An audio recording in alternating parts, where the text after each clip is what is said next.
Assalamualaikum warahmatullahi wabarakatuh. Waalaikumsalam warahmatullahi wabarakatuh.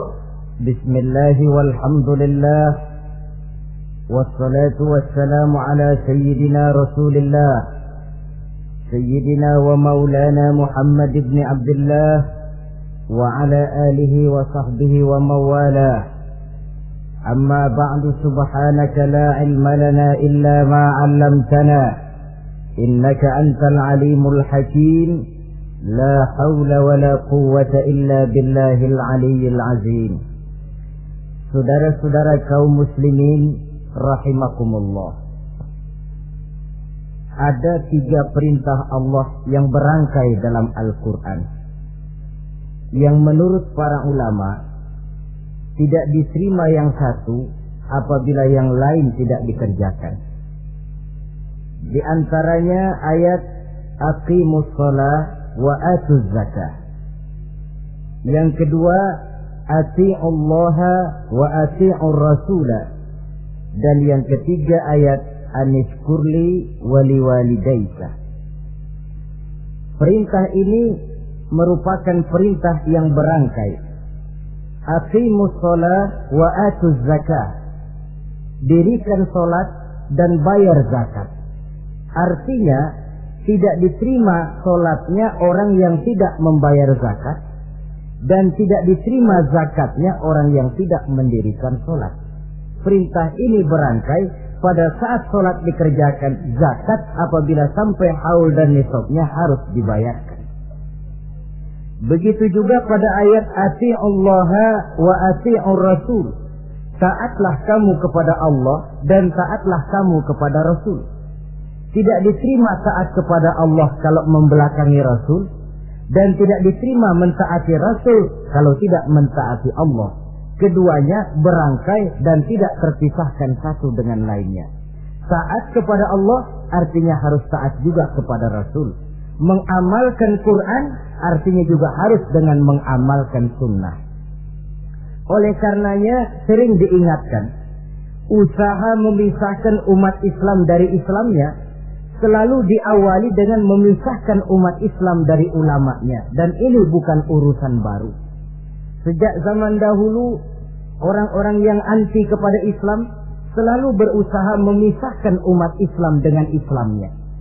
Caranya pertama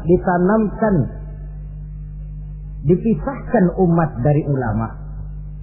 Kalau cara ini berhasil, mereka masuk kepada tingkat yang kedua, ditanamkan keraguan kepada sunnah. Kalau cara ini pun juga mereka berhasil, masuk kepada bagian ketiga yang terpenting, menanamkan keraguan kepada Al-Quranul Karim. Kalau umat sudah meragukan Al-Quranul Karim, maka tidak ada lagi yang bisa diharapkan. Oleh karena itu, ati'ullah dan ati'ur rasul tidak bisa dipisahkan satu sama lain. Apabila kita mengamalkan ajaran Quran, seiring dengan itu kita juga harus menegakkan sunnahnya. Adapun ayat yang ketiga yang merupakan perintah berangkai ini, anishkurli wali walidayka, kata Allah. Hendaklah engkau bersyukur kepadaku dan bersyukur kepada ibu bapakmu. Bersyukur kepada Allah tapi tidak bersyukur kepada ibu bapak tidak diterima. Bersyukur kepada ibu bapak tapi tidak bersyukur kepada Allah juga ditolak. Oleh karenanya keduanya tidak bisa terpisahkan satu sama lain. Orang yang pandai bersyukur kepada Allah, dia harus pandai juga bersyukur kepada ibu dan bapaknya. Bersyukur kepada ibu bapak artinya berbakti kepada kedua orang tua kita. Kalau kita perhatikan, dan inilah pokok yang akan kita bicarakan pada pertemuan ini, soal berbakti kepada ibu dan bapak. Kalau kita perhatikan, kedudukan kedua orang tua dalam Al-Quran itu tinggi sekali. Kita baca misalnya dalam surah Al-Isra ayat 23. Di sana menjelaskan, wa qada rabbuka alla ta'budu illa iyyahu wa bil walidaini ihsana. Dan Allah Tuhanmu telah memutuskan, telah menetapkan, jangan kamu menyembah selain daripadanya, dan berbaktilah kepada kedua orang tua. kita perhatikan tartibul kalimat atau tertib urutan kalimat dalam ayat ini. Pertama, jangan menyembah selain kepada Allah.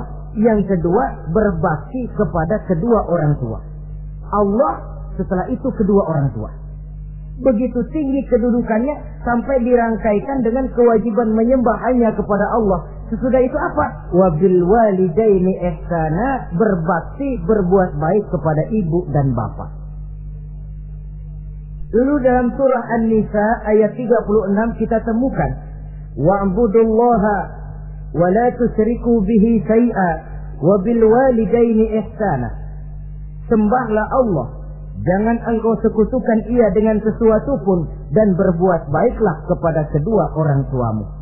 Lagi-lagi di sini perintah bertauhid, perintah menyembah hanya kepada Allah dirangkaikan dengan perintah berbakti kepada kedua orang tua. Dalam kehidupan sehari-hari biasanya perintah penting lahir pertama, perintah penting kedua lahir pada urutan kedua. Dari segi prioritas kita bisa melihat tingginya kedudukan kedua orang tua kita di dalam kehidupan ini.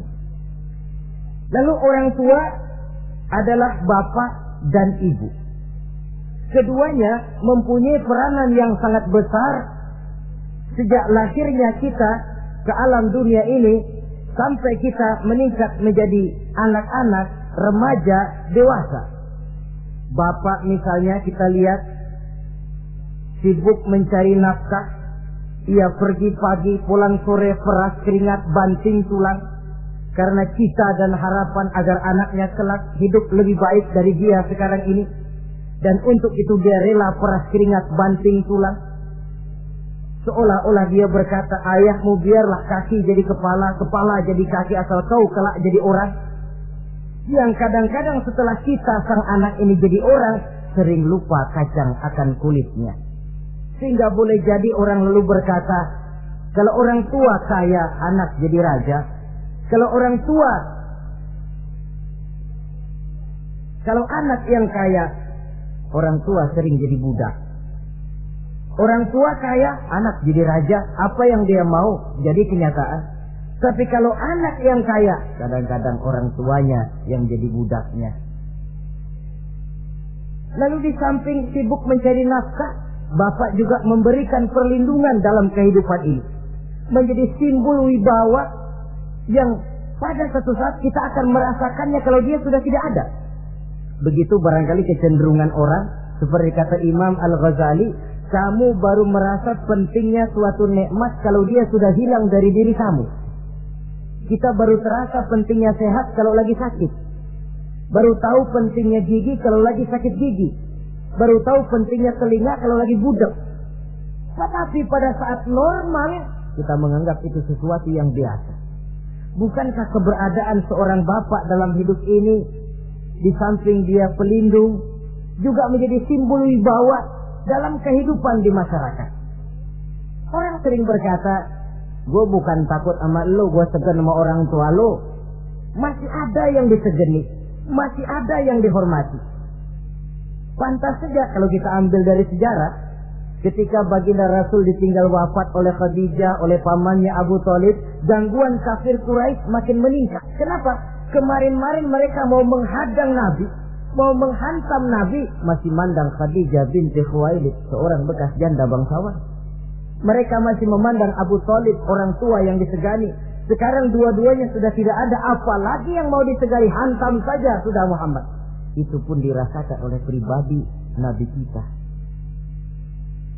Saudara-saudara kaum muslimin, apalagi yang namanya ibu, dia lebih banyak menangani kita.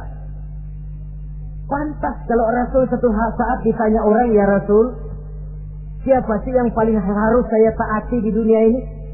Ibumu. Lalu siapa lagi ya Rasul? Ibumu. Kemudian setelah itu siapa ya Rasul? Ibumu. Sesudah itu siapa ya Rasul? Bapakmu. Ibu, baru bapak.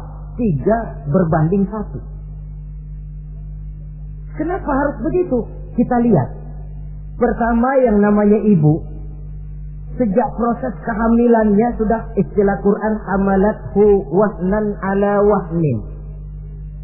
dia mengandung kita dalam keberatan yang bertumpuk di atas keberatan, berat kuadrat. Bahkan sebelum itu, sejak ngidam anaknya, ibu kita itu sudah kita siksa. Yang kepengen dimakan, yang bukan-bukan, muntah nggak karu-karuan, keinginan yang tidak musim. Sampai ketika terjadi proses kehamilan, dari hari ke hari hamilnya makin lama makin berat, makin lama makin besar, kemana-mana dibawa, belum pernah ditaruh. Ini berat, mau ke pasar, taruh dulu sebentar. Tidak. Itu ya saudara, orang hamil itu ya, saya sendiri alhamdulillah belum pernah hamil. Tapi kalau kira-kira 2 kilo itu ada itu.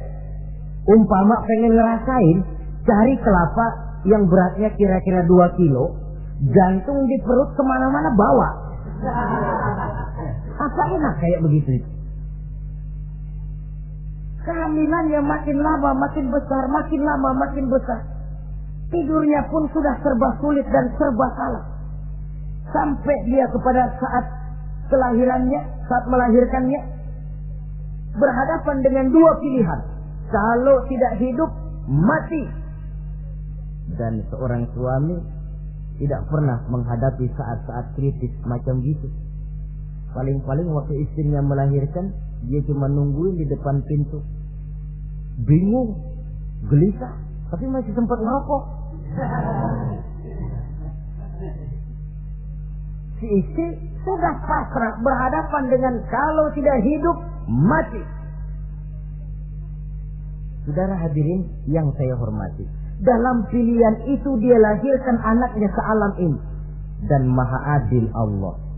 Andai kata pun seorang perempuan kalah dalam perjuangan ketika melahirkan anaknya, dia meninggal, dia mendapat pahala seperti orang yang mati syahid. Sebab orang mati syahid itu ada 3 macam. Ada syahid dunia akhirat. Ini orang yang pergi perang membela agama, niatnya karena Allah, dia gugur di medan perang, syahid dunia akhirat.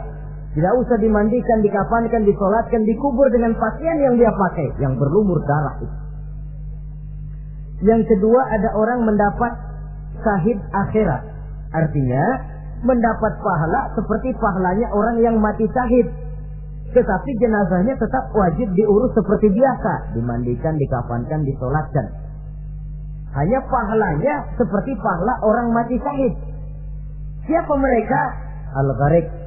Orang yang mati tenggelam, kelelep di kali, itu mati syahid, syahid akhirat. Apalagi sahibul hadmi, orang yang tertimpa benda keras secara mendadak, mati syahid, syahid akhirat. Di dunianya tetap wajib diurus seperti biasa. Saudara lagi jalan enak-enak ketiban batu 2 ton, mati, mendapat pahala syahid, syahid akhirat. Tapi jangan diniatin. Kalau diniatin, saya mah pilih selap aja dah. Lu nyebur ke kali, mati, syahid. Tidak. Konyol malah itu, bunuh diri namanya. Nah, di antaranya yang mati syahid itu perempuan yang meninggal pada saat melahirkan anaknya. Tapi masalah kita dalam pilihan antara hidup dan mati, dia lahirkan anaknya ke alam ini. Lalu proses mengasuh dan membesarkan lebih banyak sang ibu ketimbang sang bapak. Tengah malam, bapaknya sudah asik tidur lelap. Si ibu masih saja berkutat dengan anak bayinya. Dibungkusnya pakaian, si anak pun pipis, digantinya itu. Setelah itu dijaganya juga dari gigitan nyamuk. Sehingga pepatah bilang kasih ibu sepanjang jalan, kasih anak sepanjang galah. Ini berarti bahwa bagaimanapun upaya hendak menebus jasa daripada ibu, memang sulit untuk tersebut. Oleh karenanya saudara-saudara, pantas saja kalau Nabi sampai 3 kali ibumu, ibumu, ibumu, setelah itu bapakmu. Nah, oleh karenanya apa sebenarnya kewajiban seorang anak kepada kedua orang tuanya? Dengan kata lain, bagaimana kita berusaha untuk berbakti kepada ibu bapak ini? Di dalam kitab Tanbihul Ghafilin ada dijelaskan, lil walidi 'alal waladi asharatu huquqin. Orang tua mempunyai 10 hak terhadap anaknya. Dengan kata lain, kewajiban anak kepada orang tuanya ada 10. Pertama, at-ta'am in ihtaja. Memberikan kedua orang tua makan kalau dia keduanya memerlukan makanan. Malah yang lebih ideal dia usahakan agar makanan yang diberikan kepada kedua orang tuanya lebih baik dari yang dia makan sendiri. Kita kadang-kadang beli juga kue, buahan, tapi kita sortir dulu. Ini rambutan yang kontet-kontet kasih babak sono. Saudara hadirin yang saya hormati, suatu saat Nabi Musa pernah memohon kepada malaikat Jibril, "Ya Jibril, tolong tunjuki siapa kira-kira teman saya di surga nanti."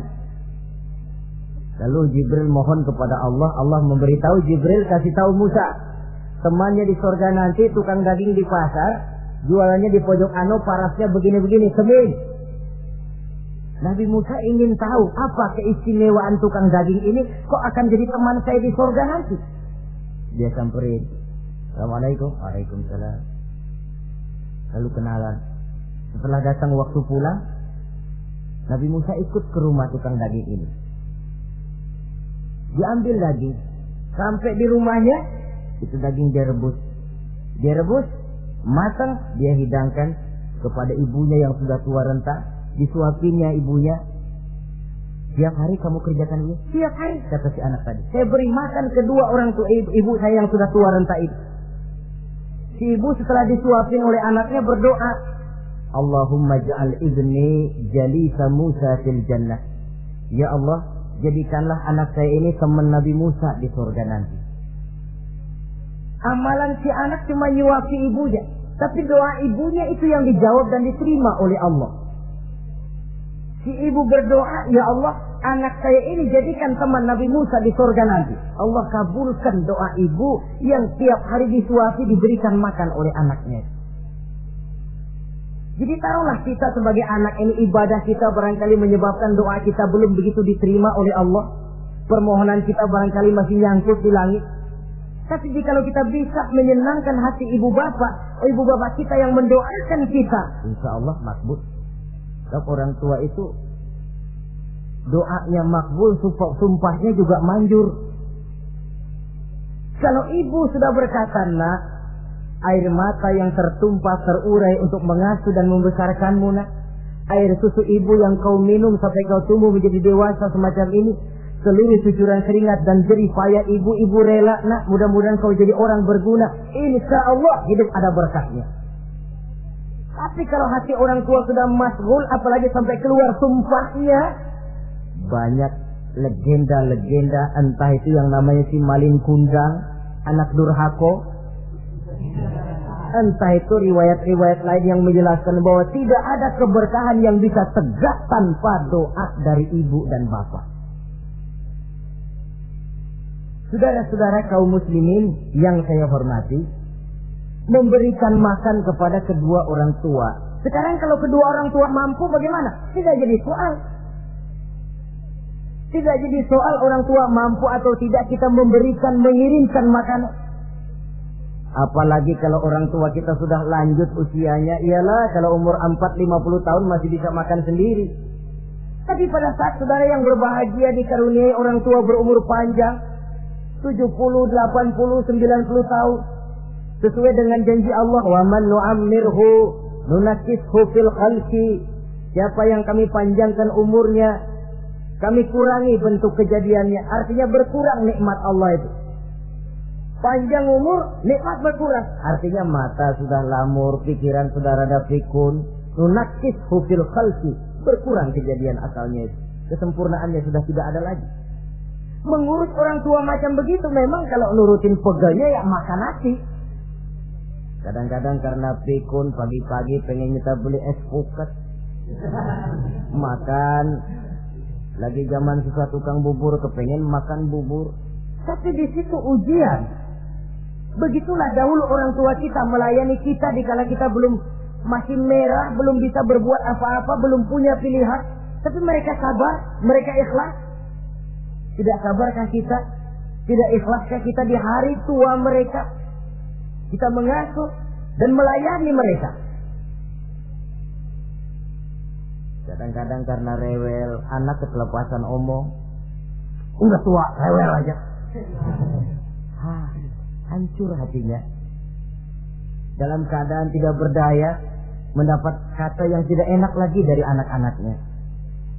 Saudara hadirin yang saya hormati, jadi soal orang tua mampu atau tidak memberi makan, itu bukan soal, tapi kewajiban anak memberikan makan kepada kedua orang tuanya. Ini kewajiban yang pertama. Kewajiban yang kedua, al-khidmatu ilaihi saja. Al-khidmah artinya berbakti kepada ibu dan bapak. Satu hari ketika kumpul dengan para sahabat, Nabi pernah berpesan kepada Sayyidina Umar bin Khattab radhiyallahu anhu. Umar, saya ya Rasul, nanti kalau kamu sempat datang ke kota Madinah, Umar, cari anak muda yang bernama Uwais Al-Qarni dan kau minta didoakan olehnya. Sayyidina Umar heran. Ini yang menyuruh Rasul. Padahal Rasul doanya mustajab. Dan lagian masih banyak orang-orang tua. Kenapa kalau datang ke Madinah suruh cari anak muda namanya Uwais Qarni dan minta didoakan olehnya? Apa keistimewaan Uwais Al-Qarni ini? Jadi ini pun juga alasan kata Nabi, aksiru minan nas bidu'ail khair fa innaka la tadri min ayyi fahin yuqbal. Banyak-banyaklah kamu minta doa kebaikan dari orang lain, sebab kamu tidak tahu dari mulut yang mana doa diterima Allah. Menurut kita barangkali orangnya kere, nggak ada potongan, tapi kalau doanya diterima Allah, siapa yang sanggup menghalangi? Ada orang bilang, enakan doa sendiri langsung mantap, tidak jelek. Tapi minta didoakan orang lain pun tidak salah.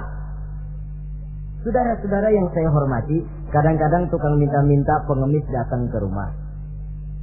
Kita kasih 100 rupiah, lalu keluar doanya kan, mudah-mudahan rezekinya bapak lancar dan segala macam. Ada orang yang nggak sabar, dia bilang, Allah kenapa saya, kamu doain dirimu sendiri aja dah, supaya besok jangan jadi pengemis lagi. Secara logika mungkin, secara logika. Tapi agama bukan cuma logika. Siapa tahu dan siapa yang bisa menghalangi kalau doa dari mulut tukang pengemis itu yang diterima Allah? Tidak seorang pun yang tahu. Nah, Sayyidina Umar heran, apa sih keistimewaan Uwais Al-Qarni ini? Ketika beliau ke Madinah diselidiki, apa keistimewaan si Uwais ini?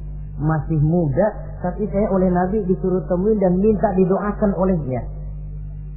Nah, jadi dalam pandangan Allah itu ya nggak ngurus tuanya. Yang afdal itu yang tua dan banyak ibadahnya, dekat dengan Allah. Tapi kalau tuanya cuma kejemur, ya yang mending-mending yang muda dan banyak ibadahnya. Uwais Al-Qarni ini secontoh. Apa ibadah Uwais Al-Qarni? Ternyata dia seorang anak yang sangat berbakti kepada ibunya. Ayahnya sudah meninggal. Dia pernah menggendong ibunya dari Madinah ke Mekah cuma untuk bikin haji dan untuk bertemu dengan Rasul. Sayang, tidak sempat bertemu dengan Rasul. Menggendong ibu dari Madinah ke Mekah itu kira-kira 465 kilo ya. Jakarta Semarang. Digendong ibunya. Kita kadang-kadang ibu kita ini sudah sakit payah, mau ke dokter saja masih manggil orang, tolongin gotongin mak gua no. Masih minta tolongin. Berat kita. Uwais Al-Qarni menggendong ibunya cuma untuk menunaikan ibadah haji dan bertemu dengan Rasul.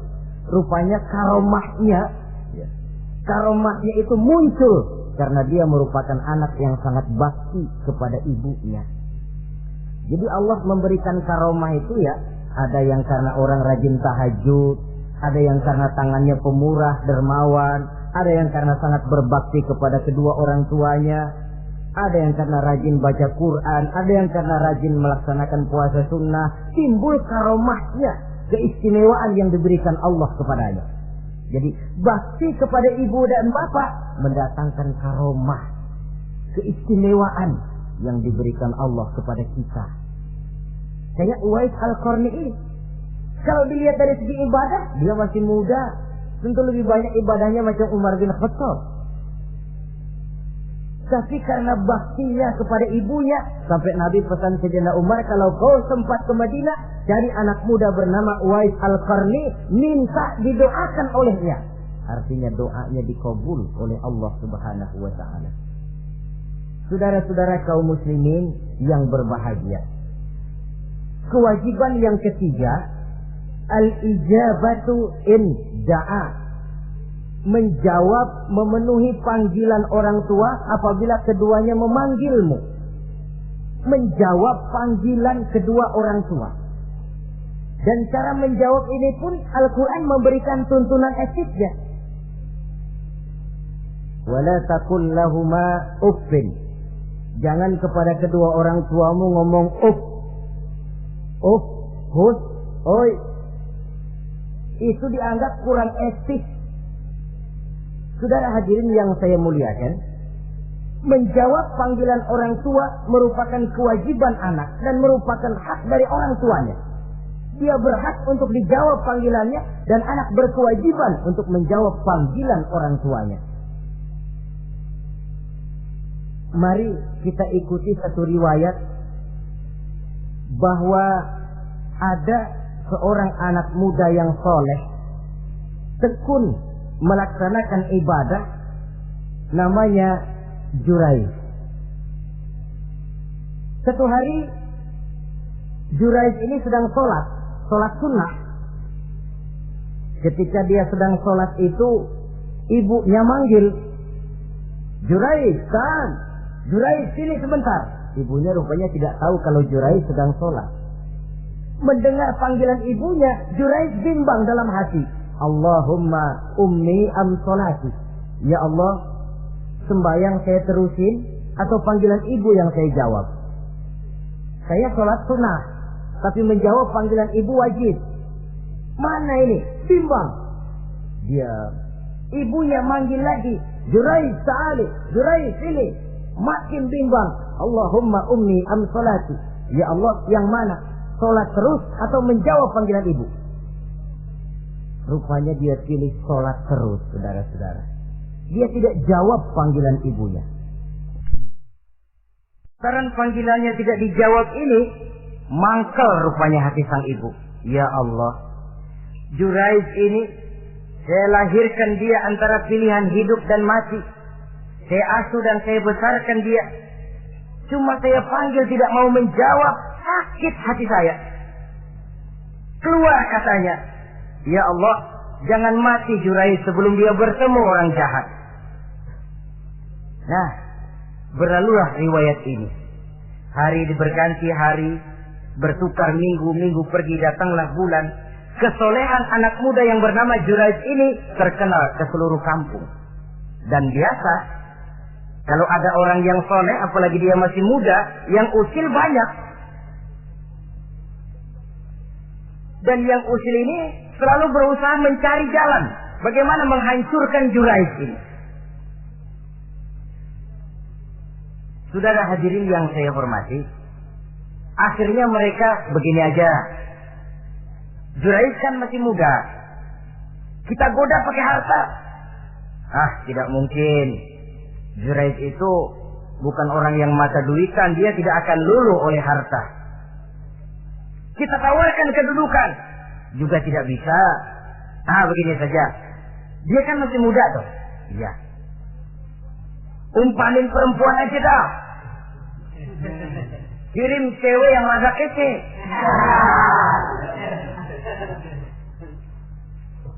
Dicarilah perempuan untuk menggoda Jurayj ini.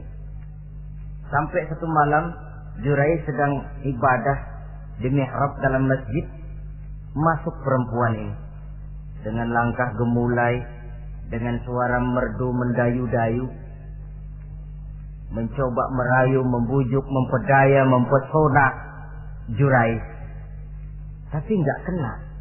Sejak dari berpakaian lengkap si perempuan ini, Sampai bahasa Arabnya uryanun talik, tanpa sehelai benang pun lagi lekat di badannya. Menggoda Jurais, memegang Jurais, muter-muter di depan Jurais, tanpa selembar benang pun lekat di badannya. Jurais mantap. Si perempuan karena sudah kadang merasa dibayar lalu nggak berhasil kan malu. Akhirnya dia keluar dari masjid, dia pergi ke sebuah kampung, di sana dia berzina dengan seorang pengembala kambing dan hamil. Ketika hamilnya besar, si perempuan ini kemana-mana pidato. Saudara-saudara, kenal nggak Jurais? Kenal. Yang katanya rajin benar ibadah tuh, yang mainannya di masjid melulu, yang mainannya tasbih melulu. Nih perut saya nih, dia urusannya tuh. Jurais, apa betul? Oh. Akhirnya Jurais dicari orang, macam-macam, yang caci maki, bahkan ada yang nyambikin pakai batu sampai berdarah kakinya, berdarah tangannya. Caci maki orang sudah nggak karu-karuan. Masjid lo ya, topeng doang lo. Saudara hadirin yang saya hormati, kita lihat di sini, Jurais sedang sholat sunnah, dipanggil oleh ibunya, tidak menjawab. Cuma itu ilasnya. Dan ibunya pun tidak tahu kalau Jurais sedang sholat. Keluar omongan yang tidak enak, dan omongan itu manjur. Kata Jurais, saudara-saudara begini, apakah di antara saudara-saudara ada yang lihat saya melakukan zina dengan perempuan ini? Tidak ada. Lalu atas dasar apa saudara menuduh saya? Ya pengakuan si perempuan tadi. Nggak bisa dong kalau nggak ada saksi. Sekarang begini saja, bagaimanapun saya ngotot, saudara nggak percaya, kita tunggu saja sampai si bayi ini lahir. Kita tanya dia nanti siapa bapaknya. Baiklah kalau begitu. Ditunggulah saat kelahiran sang bayi. Begitu bayi itu lahir ke alam ini, brown, merah, masih orok. Setelah dibersihkan, ditekan perutnya oleh Jurais. Ya gulam, kul man abuk. Bayi, tolong kasih tahu siapa bapakmu. Dengan izin Allah itu orok, bayi yang masih merah ngomong, bapak saya tukang ngangon kambing di kampung Ano. Kata Jurais tuh kan, gua tuh bukan gua ya. Gak percaya sih ente, main sabot aja. Begini akhirnya nih, ternyata sedang sholat sunnah dipanggil, tidak menjawab, ibunya mangkel, keluar omongan tidak enak, itu masih manjur. Apalagi kalau nggak lagi ngapa-ngapain, dipanggil nggak jawab, atau menjawab dengan panggilan yang nyakitin hati, tentu saja lebih manjur lagi ucapan orang tua kita itu. Saudara-saudara yang saya hormati, jadi kewajiban ini al-ijabatu inda'a, menjawab apabila dipanggil. Teorinya mudah ini, prakteknya yang sulit. Pada suatu saat kita sedang menghadapi urusan yang sangat penting, orang tua manggil. Pada suatu saat kita sedang menghadapi tamu untuk sesuatu yang vital, orang tua manggil. Pada saat semacam itu, seperti ada hadis, tuan rumah wajib menghormati tamu. Itu sih mudah dalam situasi normal. Tapi coba malam kita sudah nggak tidur, begitu mau tidur baru mau ngelayat assalamualaikum tamu. Kondisi begini untuk mengamalkan hadis tadi bisa apa tidak menghormati tamu dalam kondisi yang memang kita ini sudah mestinya istirahat. Mestinya kan hati kita, tamu nggak tahu diri banget, gue mau tidur, datang. Kalau kondisinya normal, menghormati tamu bukan sesuatu yang sulit. Begitu juga menjawab panggilan orang tua ini. Kalau kondisinya normal, mudah.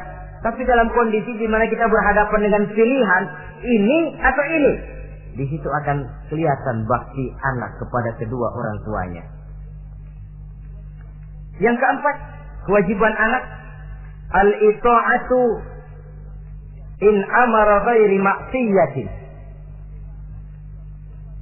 Taat kepada ibu bapak sepanjang perintahnya tidak untuk maksiat kepada Allah. Kalau sudah perintahnya untuk maksiat, gugur kewajiban untuk taat.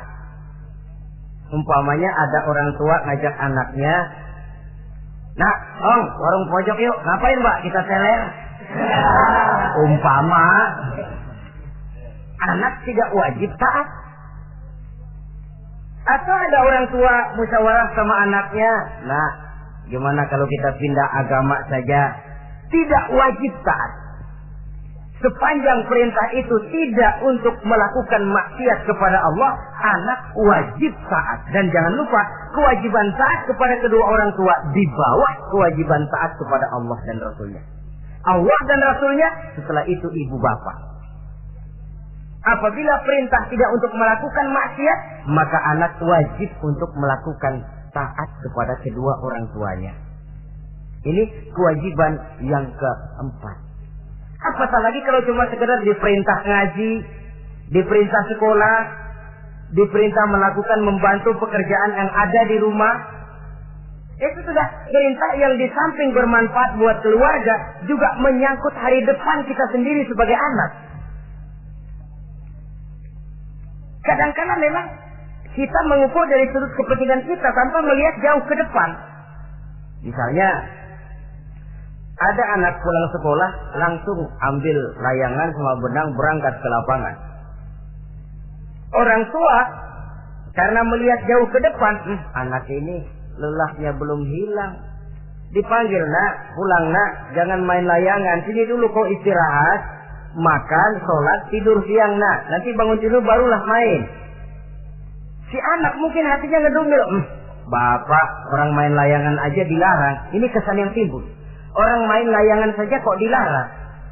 Padahal larangan ini adalah untuk kemanfaatan dan kemaslahatan si anak itu sendiri. Tapi anak tidak mau mengerti. Yang dia tahu, dia dilarang main layangan. Itu cuma karena pandangannya yang tidak jauh menerawang ke depan. Pepatah bilang, sekejam-kejamnya macan tidak ada yang makan anaknya sendiri. Artinya bagaimanapun kondisinya, orang tua itu tidak ada yang akan sampai untuk menyengsarakan anaknya. Saudara-saudara kaum muslimin rahimakumullah. Jadi yang keempat, kewajiban untuk taat sepanjang tidak melakukan maksiat kepada Allah Subhanahu wa taala. Yang kelima, at-takallum ma'ahu bil-lin. Apabila bercakap-cakap dengan kedua orang tua, hendaklah dengan tutur kata yang lemah lembut. Wala tanharhuma wala taqul lahuma uffin wa qul lahuma qawlan karima. Jangan membentak, jangan uff saja, hus saja, itu sudah tercela dan tidak boleh menurut ajaran agama. Apatah lagi sampai membentak, maaf, apalagi sampai melakukan tindakan kekerasan. Menendang orang tua, na'udzubillah, summa na'udzubillah. Memukul orang tua sendiri, Allah karim. Orang tua yang menyebabkan secara zahir keberadaan dia ke alam ini, sampai hati ditendang, dipukul, dibangsat-bangsati.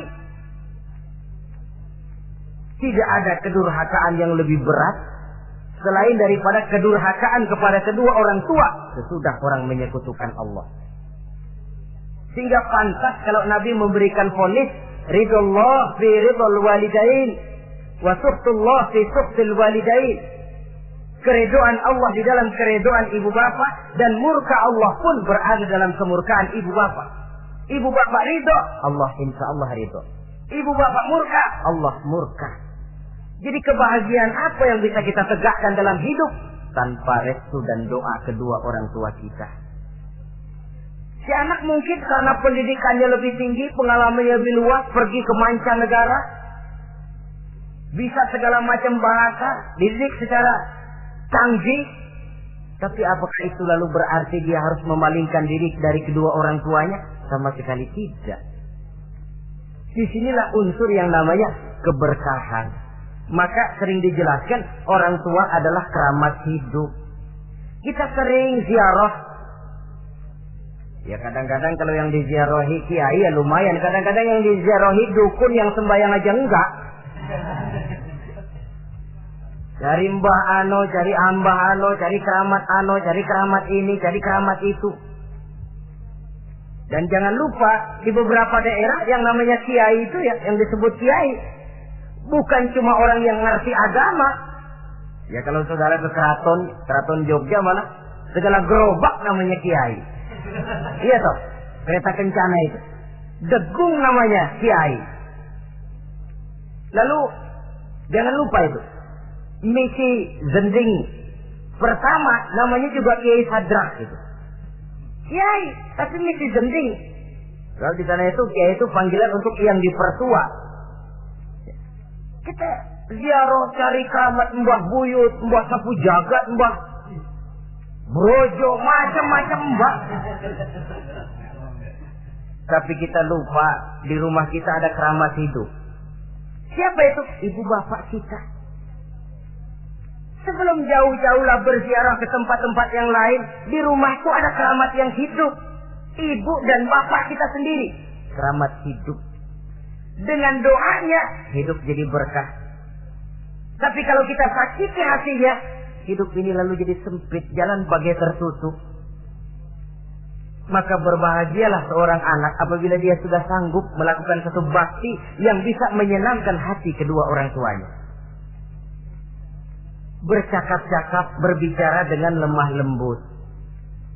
Kadang-kadang di sebagian daerah ya sudah jadi kebiasaan manggil orang tuanya pakai elu aja. Bapaknya dianggap CS. Salaman juga main kedet aja. Halo be. Isam tuh bapaknya nggak boleh meleng, main buat aja. Dari panggilan saja, saudara hadirin yang saya muliakan, sudah memberikan cermin. Sebab bahasa adalah cermin dari pribadi orang. Kalau kepada orang tua kita sendiri kita memakai bahasa yang kasar, cermin bahwa pribadi kita memang pribadi yang kasar. Jadi pantas kalau agama mengatakan, apabila kedua orang tuamu sudah mencapai usia lanjut, wala tanharhuma, jangan membentak, wala taqul lahuma uffin, jangan berbicara uff, wa qul lahuma qaulan karima, sampaikan berbicara kepadanya dengan qaulan karima, kata-kata yang mulia, bukan kata-kata yang bagus dan indah diminta, qaulan karima, kata-kata yang mulia. Ya Allah, luhur, indah betul bahasa Quran ini. Berbicara kepada kedua orang tua dengan kata-kata yang mulia. Jadi sekedar itu saja tidak boleh, konon lagi sampai membentak. Termasuk orang tua ini yang mertua. Kalau orang tua kan tiga loh. Orang tua yang menyebabkan kita lahir ke dunia, ibu bapak kita. Orang tua yang mempercayakan anaknya kepada kita, mertua kita. Dan orang tua yang mendidik kita, guru kita. Ketiganya berfungsi orang tua. Kewajiban ini juga berlaku. So, mertua kan cuma sekedar istilah. Pada hakikatnya dia adalah orang tua kita juga. Jangan lalu berbeda karena cuma dia bapaknya istri kita. Sama saja. Kalau kepada orang tua sendiri menghormati, lalu kepada mertua kita kurang begitu perlu, itu sudah satu sikap yang tidak adil. Tentu itu akan menyakiti hati istri. Atau kalau dia istri, akan menyakiti hati suami. Berkata dengan kata-kata yang mulia. Saudara-saudara, yang keenam, in ihtaja ilal kiswah kasahu in qadar 'alaiha. Kalau dia perlu pakaian, berikan pakaian walaupun dia sendiri mampu membeli. Nah, antarin bapak beli kacamata yuk. Ayo pak. Sudah sampai di toko kacamata, bayar oleh anaknya. Walaupun si bapak punya duit dan si bapak yang ngajak beli, kewajiban anak, bayarin. Jangan mentang-mentang bapaknya cuma minta dianterin, bener-bener nganterin. Bapaknya ngeluarin dompet cuek aja. Malah ada kembalinya pak. Wah, kembalinya ditarik. Ya kalau anak belum punya penghasilan ya wajar. Yang kita maksud di sini, anak sudah mandiri dan punya penghasilan yang memadai, bahkan mencukupi untuk membantu orang tuanya. Saudara hadirin yang saya muliakan, dan ini juga kalau memang bisa, seharusnya orang tua kita pakaikan yang lebih baik dari yang kita pakai sendiri kalau bisa. Sebab nantinya sikap kita kepada orang tua kita itu akan jadi bahan bibir di masyarakat. Ya, dia enak-enakan orang tuanya begitu aja ya. Mungkin di depan kita orang tidak bicara, tapi di belakang kita kok tegel ya, kok sampai hati ya. Dia enak-enakan berdiri di Menara Gading, tapi orang tuanya tiap hari kerja begitu berat. Saudara hadirin yang saya hormati, sekali lagi, di depan kita orang mungkin tidak berani bicara, tapi di belakang itu akan jadi buah bibir. Ini dari segi kita memelihara muru'ah. Yang ketujuh, al-masyu khalfuhu. Kalau jalan mengiring, artinya di belakang orang tuanya. Ini adabnya, adab berjalan. Saudara yang saya hormati, ini yang dicontohkan oleh baginda Rasul. Jika berjalan dengan orang-orang tua, beliau belakangan. Kenapa? Ini merupakan simbol penghormatan kita kepada orang yang lebih tua daripada kita. Tidak mentang-mentang karena pendidikan lebih tinggi, merasa dirinya lebih tahu, lebih pengalaman, selonong boy. Orang tua tahu apa sih? Ngir. Waduh, hebat. Saudara hadirin yang saya hormati, al-masyu khalfuhu, berjalan di belakangnya. Begitu juga untuk mengemukakan pendapat. Kalau suatu saat orang tua mengajak musyawarah, dengarkan dulu omongannya, tangkap seluruhnya. Kalau kita merasa bahwa itu salah, jangan lalu dipotong. Salah Pak, jangan begitu, Bapak kolot sih. Salah, jangan. Sebab itu akan menyakiti hatinya. Kalau hatinya terluka, itu sudah merupakan suatu dosa, melukai hati kedua orang tua. Kalau toh dianggap kita diminta mengemukakan pendapat, kemukakan pendapat itu. Kalau menurut saya sih begini. Dan itu memang orang tua yang bijaksana. Dia juga tidak cuma memaksakan pendapatnya, tapi juga minta pendapat dari si anak.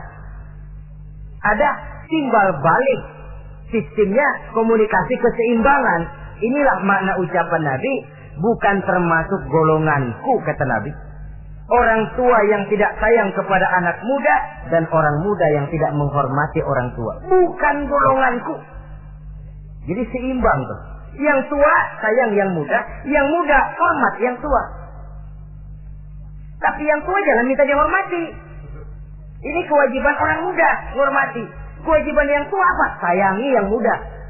Jangan mentang-mentang yang muda harus menghormati yang tua, lalu yang tua minta dihormati, gila hormat. Tuakan tuaan lo, kalau salaman sama gue cium tangan ya. Pokoknya kalau lo nggak nanya, gue nggak nanya. Mentang-mentang tua lalu pasang tarik. Tidak, malah kalau menurut tradisi Islam ya, tradisi Islam saya katakan, Nabi itu siapapun yang beliau temui, beliau yang pertama kali memberi salam. Sebab bila dua orang muslim ketemu, yang terbaik adalah yang pertama ngasih salam.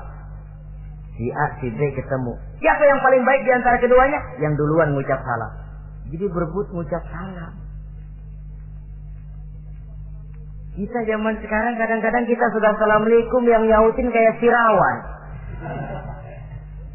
Mukanya pakai ditekuk. Kita sudah yang muda mau menghormati, yang tua malah gila hormat. Yang muda jangan cuma minta disayangi, tapi nggak sanggup menghormati yang tua. Sistem keseimbangan. Yang tua sayang yang muda hormat kepada yang tua. Kalau ini terwujud, nikmat kehidupan bermasyarakat ini. Kadang-kadang kan pincang, yang tua nggak sayang sama yang muda. Ada bakat-bakat terpendam yang mau maju dianggap saingan. Kalau yang begini maju rusak gua nih. Lalu diseken. Lalu yang muda pun karena merasa pendidikan lebih tinggi, pandangan lebih luas, nyelongcong jadinya. Kurang ajar sama yang tua. Timbul gap, timbul misunderstanding, salah pengertian. Kalau sudah begitu, kesatuan dan persatuan sulit diwujudkan. Maka usaha pun lalu tidak seperti yang seharusnya. Saudara-saudara yang saya hormati, yang ke-8 sekarang, kewajiban anak itu apa? Al-irda'u lahu bima radiya li nafsihi. mencari keridhaan dari orang tua tentang sesuatu yang dia ridho. Artinya orang tua kita senang apa? Kita berusaha senang itu. Mengukur orang tua itu dengan diri.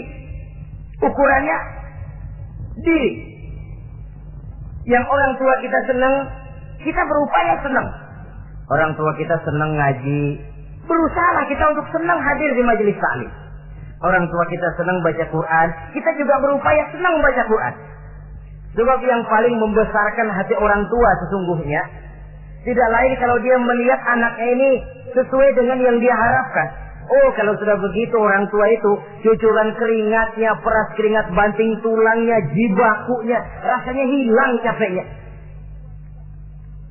Kebahagiaan orang tua tidak cuma kalau anaknya jadi kaya lalu mengantarkan makan, minum, buahan, peralatan yang serba lengkap, tidak. Lebih dari sekedar itu orang tua berharap dia bisa menerima pensiunan pahala dari meninggalkan anak yang soleh. Alangkah indahnya jika orang tuanya nanti wafat meninggalkan alam ini, anak-anaknya mengurubungi di sekelilingnya, memimpin orang tuanya membacakan syahadat, anak-anaknya juga yang memandikan, anak-anaknya yang menyolatkan, anak-anaknya yang menurunkan dia ke liang lahat, anaknya yang mendoakan. Alangkah nikmatnya orang tua macam itu. Tapi kan langka. Di samping karena memang orang tua kurang mengarahkan, anak pun kurang perhatian ke arah itu. Begitu bapaknya mati, ambil mana ambil, suruh mandiin. Akan lebih baik kalau anaknya yang mandi. Tangga panggil nyembayangi, anaknya malah nonton dari jauh, nggak ikut nyembayangin, mau kok tegel. Kenapa nggak ikut nyembayangin? Ya nggak bisa sembayangnya. Ya kalau macam Abu Nuwas dulu nggak bisa, masih ada akal. Ikut sembayang jenazah. Dia nggak tahu kalau sembahyang jenazah itu cuma diri, nggak pakai ruku, nggak pakai sujud. Imam takbir dia takbir, begitu takbir kedua dia kira ruku dia. Habis takbir lagi sujud. Orang-orang nggak ada yang sujud, bingung. Selesai ditanya dia, Bunda Was kenapa tadi pakai sujud? Dia bilang ini mayit dosanya kebanyakan.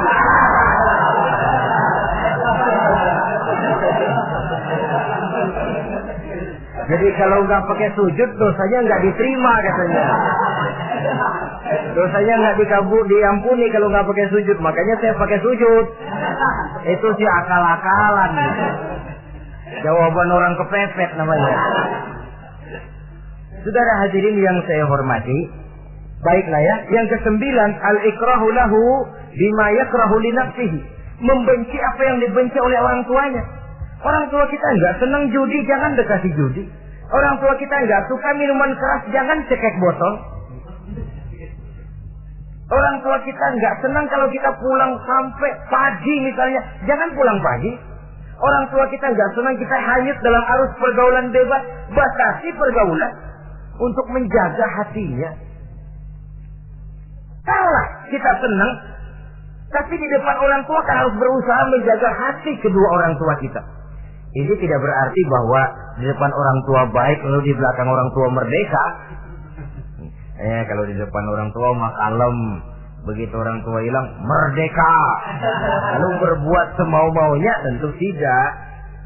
Lalu yang ke-10, ad-du'a lahu bil maghfirah kullama da'a li nafsihi. Mendoakan kedua orang tuanya tiap kali dia mendoakan dirinya. Ya, kewajiban anak tidak lupa tiap kali berdoa untuk dirinya, orang tuanya disertakan. Rabbighfirli wa li walidayya, ampuni saya dan ampuni dosa ibu bapak saya. Pak, itu kalau orang tua masih hidup, ya. Sekarang kalau orang tua sudah meninggal, bagaimana berbaktinya? Gampang. Pertama, antasila akrabaihima, bersilaturahmi dengan kerabat yang ditinggalkan oleh orang tuanya. Jadi jangan setelah orang tua mati lalu kehabisan obor. Orang tuanya kita senang, anaknya kita benci, sama aja ngebenciin orang tuanya. Kan sering kejadian begitu. Zaman orang tuanya masih hidup, kawan medok, kawan lengket, orang tuanya udah mati, turunannya malah dimusuhin. Itu juga nyakitin orang yang sudah meninggal. Bersilaturahmi dengan kerabat yang ditinggalkan. Yang kedua, kalau orang tua sudah meninggal, cara berbuat baiknya bagaimana? Antastaghfirulahuma wa tad'u lahuma. Mohon ampun dan mendoakan keduanya. Itulah jadi orang soleh nikmatnya. Sudah mati pun kita masih kebagian doa. Orang soleh kemana-mana didoakan orang. Dia lagi tidur, ada yang sembahyang. Dalam tahiyat dia baca, Assalamu alaina wa ala ibadillahi sholihin. Ya Allah, berikan keselamatan kepada kami dan kepada hamba-hambamu yang soleh. Ini orang yang soleh, semua orang soleh kebagian doa itu. Walaupun dia lagi tidur, tidurnya didoakan orang. Dia sudah mati, kuburnya diziarahi orang, dibacakan doa. Lain kalau bajingan, liwat di kuburannya orang, serem. Bajingan kemarin mati dipendam di sana. Lu jangan lewat sana, lu kesurupan. Liwat orang, ngeri. Bagaimana lagi mau mendoakan? Yang ketiga, orang tua yang sudah meninggal itu cara berbaktinya, wa anta tasaddaqu lahuma. Kalau ada rezeki, bersedekah atas nama keduanya. Pak, 100.000 untuk pembangunan masjid, saya lihat pahalanya untuk almarhum kedua orang tua saya. Insya Allah sampai. Oh, kalau tidak sampai, Rasul tidak akan mengajarkan badal haji itu. Untuk apa? Diajarkan badal haji artinya amalan orang yang masih hidup ada kaitannya dengan orang yang sudah meninggal. Bersedekah atas nama kedua orang tua. Saudara hadirin yang saya muliakan, mudah-mudahan Allah menjadikan kita anak yang bisa berbakti kepada kedua orang tua kita. Amin. Ini sajalah pertemuan kita yang singkat ini. Terima kasih atas segala perhatian dan mohon maaf atas segala kekurangan. Usikum wa nafsi bi taqwallah. Wassalamualaikum warahmatullahi wabarakatuh.